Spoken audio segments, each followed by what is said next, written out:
A good way to practice with this, I'll give you guys, the guys who struggled with that part a little bit, is that you go sit in a park, find a park or a bench on a street or something that feels, but I like a park where there's people, kids playing and dogs and people 6 feet apart or whatever. You go sit in a park and you practice going in, finding that core, very still part of you, and feeling out. These things are skill sets. Like rooting is a skill set.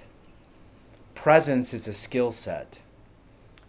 Depth is a skill set. This is not something that what we normally do is we think, think, think. And even we had to train ourselves to do that. Like how much you had to think in order to think all the time. Your body just did it all the time, right? So rooting is a skill set. All those things are skill sets. And so if it didn't quite feel accessible, that's cool. Don't worry. This is why I try to give you these things to practice and practice consistently. Take some time to literally rest as the infinite stillness and feel the chaos without getting pulled into it. The reason why this is important in relationship is because the feminine in general can often be chaotic, right?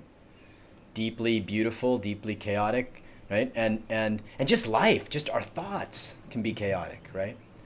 So one of the essential masculine practices, it's to really root, and what I'm trying to add now is this idea of rooting as a way to ground yourself even further into that core heart, and then be with, right? So if you're with the chaos in your life, the chaos in your house, the chaos in your marriage, the chaos in the world, from that place, eventually feeling it and being with it will give birth to an action,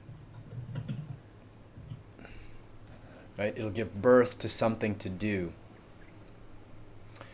And that something to do tends to be better and more grounded and more effective than the something to do that comes from our habitual mind.